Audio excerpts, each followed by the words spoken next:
रघु 350 हा सुदर्शन फिल्म एंटरटेनमेंट्सचा मराठी चित्रपट महाविद्यालयातील राजकारण आणि भ्रष्टाचारावर आधारित आहे।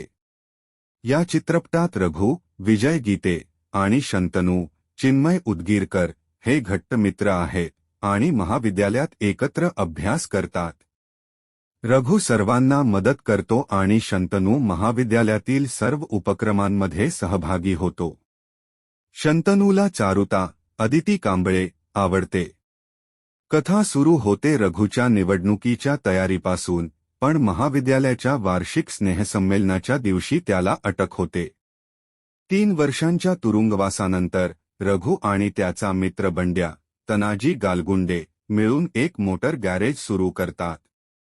शेतकऱ्यांची मदत करणाऱ्या शंतनूला अपेक्षा असते की रघु त्याचा प्रचार करेल, पण रघु शंतनूऐवजी भैया साहेबांसाठी काम करतो। मग काय? रघु कुणाची बाजू घेईल? शंतनू निवडणूक जिंकतो का? या प्रश्नांची उत्तरं तुम्हाला चित्रपट पाहूनच मिळतील।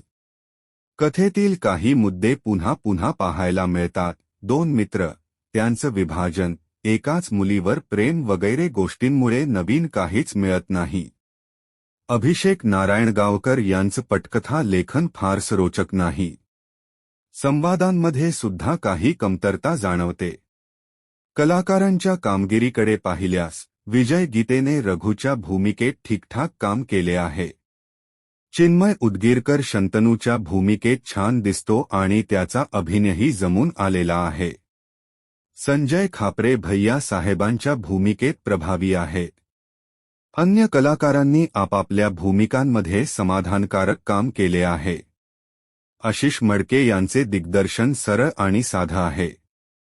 संगीत आणि पार्श्वसंगीत मध्यम दर्जाचं आहे, तर रॉबर्ट जॉन फोन्सेका यांची मारधाड आणि ॲक्शन चांगली आहे।